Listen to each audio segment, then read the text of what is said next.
जय श्री महाकाल, जय मा तारा, जय मा विपत्तारिणी चंडी। आमार प्रिय दर्शक बंधुरा, आशा करी मायेर कृपाय बाबार आशीर्वादे आपनारा सबाई खूब भालो आछेन, सुस्थ आछेन, सुखे शांतिते आछेन। तो आमार प्रिय दर्शक बंधुरा, जे कोनो मनेर इच्छा पूरण करार जोन्नो आपनारा आमी जे उपायटा आजके बोलते जाচ্ছি जे कोनो अमाबस्याते आपनारा करते पारेन, किन्तु आमी कौशिकी अमाबस्यार क्षेत्रेई एई उपायटा आमी करते बोलबो। कारणटा कि कारण এই কৌশিকী অমাবস্যা প্রচণ্ড জাগ্রত, প্রচণ্ড শক্তিশালী একটা অমাবস্যা।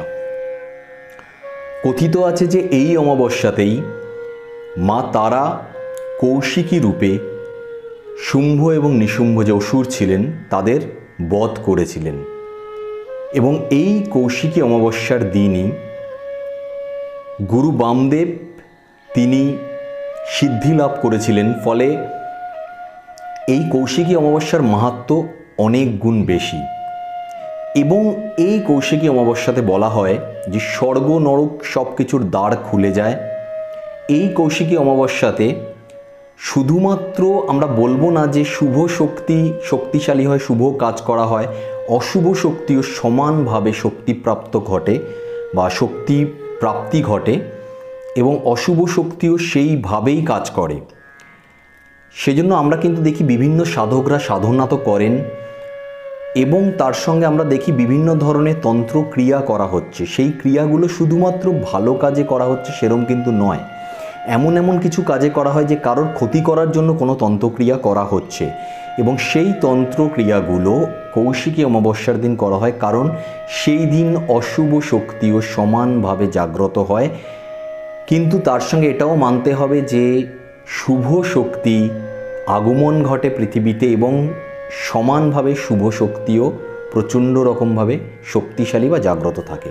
তার সঙ্গে যেটা আমরা বলবো যে বিভিন্ন আমাদের যে পণ্ডিতরা আছেন তারা বলে গেছেন যে এই যে দিনটি কৌশিকী অমাবস্যার দিনটি, যেই সময়টা চলবে অমাবস্যা, সেই সময়ে যে কোনো মাতৃমন্দিরে যে বিগ্রহ থাকে, কালী মায়ের মন্দিরের যে বিগ্রহ থাকে, সেই বিগ্রহটা পুরোপুরিভাবে জেগে ওঠে, জাগ্রত থাকে। ফলে আপনাদের যে মনের ইচ্ছাটা আপনারা জানাবেন সেই মনের ইচ্ছা পূর্ণ হয়।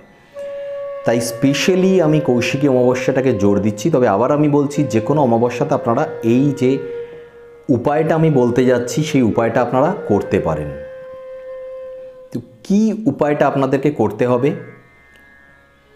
আপনাদের যেটা করতে হবে সেটা হচ্ছে যে কোনো কালী মন্দিরে যাবেন, তবে চেষ্টা করবেন এমন কালী মন্দিরে যাওয়ার, যে কোনো কালী মন্দিরে যাবেন, কিন্তু বারবার বলবো চেষ্টা করবেন এমন মন্দিরে, এমন কালী মায়ের মন্দিরে যাওয়ার যেই মায়ের মন্দিরে গিয়ে আপনি ভালোভাবে পুজো দিতে পারবেন, একটু বসতে পারবেন, একটু মাকে প্রণাম করতে পারবেন, মায়ের চরণে আমি যেটা দিতে বলবো সেই জিনিসটা আপনারা দিতে পারবেন, সেরকম মন্দিরে যাবেন।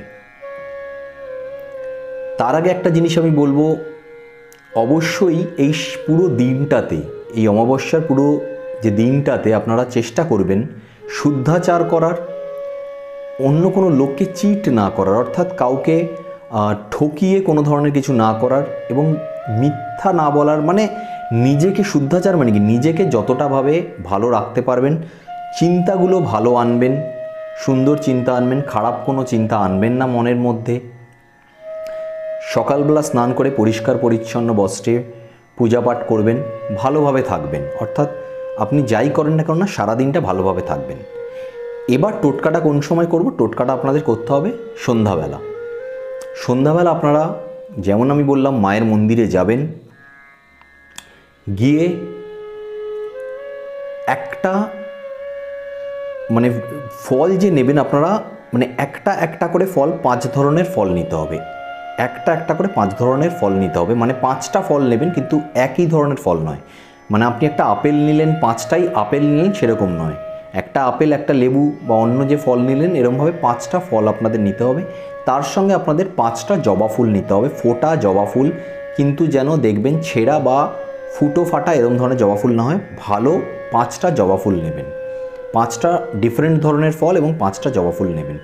মায়ের মন্দিরে গেলেন, গিয়ে মায়ের চরণে একটা জবা ফুল এবং একটা ফল, যে কোনো একটা ফল মায়ের চরণে দেবেন, এবং নিজের মনের যে ইচ্ছাটা সেই ইচ্ছাটা বলবেন। একটা জিনিস তার আগে আমি ভালোভাবে বলে রাখতে চাই যে মনের যে ইচ্ছাটা আপনি জানাচ্ছেন সেই ইচ্ছাটাকে আপনি প্রায়োরিটি দিন। অর্থাৎ একটা ইচ্ছাকে আপনাকে পূরণ করার জন্য এই টোটকাটা করতে হবে বা উপায়টা করতে হবে, হাজার একটা ইচ্ছা নয়, একটাই ইচ্ছা। একটা ইচ্ছাকে প্রায়োরিটি দিন, সেটা আপনার ব্যবসা সংক্রান্ত, কর্ম সংক্রান্ত, বিবাহ সংক্রান্ত, বিদ্যা সংক্রান্ত যে কোনো কিছু হতে পারে, কিন্তু একটা ইচ্ছাকে প্রায়োরিটি দিন। একটা ইচ্ছা নিয়েই আপনি এই উপায়টা করুন। একটা ফুল, একটা ফল মায়ের চরণে দেবেন, নিজের ইচ্ছাটাকে মাকে জানাবেন। দ্বিতীয়বার আবার একটা জবা ফুল নেবেন, আরেকটা যে ফল সেই ফলটা নিয়ে মায়ের চরণে দেবেন, আরেকটা ইচ্ছা জানাবেন। এইভাবে 5 বার 5টা ফুল নেবেন এবং 5টা ফল নিয়ে মায়ের চরণে দেবেন এবং নিজের ইচ্ছাটাকে, মনের ইচ্ছাটাকে জানাবেন। এবং একটা জিনিস মনে রাখবেন যে ইচ্ছা একটাই হবে, 5 বার আপনাকে জানাতে হবে। 5টা জবা ফুল আলাদা আলাদাভাবে একটা ফলের সাথে নিয়ে নিয়ে মায়ের চরণে দিতে হবে এবং একই ইচ্ছাকে 5 বার আপনাকে বলতে হবে। বলার পর আপনি ধূপ, মোমবাতি সেখানে জ্বালান, শান্তভাবে সেখানে কিছুক্ষণ বসুন, মাকে স্মরণ করুন, মাকে দেখুন, মাকে প্রণাম করুন এবং সেই একই মনের ইচ্ছা গভীর বিশ্বাসের সঙ্গে, ভালো করে বলবো, কোনো ধরনের মনের মধ্যে অবিশ্বাস বা সন্দেহ এনে টোটকা করতে যাবেন না। গভীর বিশ্বাসের সঙ্গে মাকে প্রণাম করে মাকে নিজের মনের ইচ্ছাটা জানান। এরপর আপনি চুপচাপ শান্ত মনে বাড়ি চলে আসুন এবং বাকি রেস্ট অফ দ্য টাইম, অর্থাৎ সারাটা যে তারপরে সন্ধ্যাবেলা এই উপায়টা বা ক্রিয়া বা টোটকাটা করার পর আপনি যখন বাড়ি এসে গেলেন, তারপরও আপনি যেরকম শুদ্ধাচারে সারা দিন ছিলেন সেরকমভাবেই থাকুন একটা দিনের জন্য। আপনি বিশ্বাস রাখুন যে অবাস্তব কিছু যদি আপনি না চেয়ে থাকেন, যেই কাজটা আমি সর্বদা বলি কর্ম বিনা ফল হয় না, তো সেই কাজটা মানে যেটার জন্য আপনি কাজ করছেন কিন্তু আপনি সফলতা পাচ্ছেন না, আপনার ইচ্ছাটা পূরণ হচ্ছে না, ডেফিনেটলি সেই ইচ্ছাটা খুব তাড়াতাড়ি পূরণ হবে, আপনি নিজে বুঝতে পারবেন। যদি উপায়টা, টোটকাটা ভালো লাগে তাহলে অবশ্যই লাইক করবেন, শেয়ার করবেন, যাতে অন্যরাও এর থেকে উপকৃত হয়। কৌশিক অমাবস্যা খুব তাড়াতাড়ি এসে গেছে, শর্ট টাইমের মধ্যে দিয়ে দিলাম আমি এই ভিডিওটা, এবং করে যদি লাভ পান অবশ্যই কমেন্টে জানাবেন। তো আজকে এই পর্যন্ত, নেক্সট ভিডিওতে আবার আপনাদের সাথে দেখা হচ্ছে। ততক্ষণ পর্যন্ত ভালো থাকুন, সুস্থ থাকুন এবং সকলকে ভালো রাখার অবশ্যই চেষ্টা করুন। জয় শ্রী মহাকাল, জয় মা তারা, জয় মা বিপত্তারিণী চণ্ডী।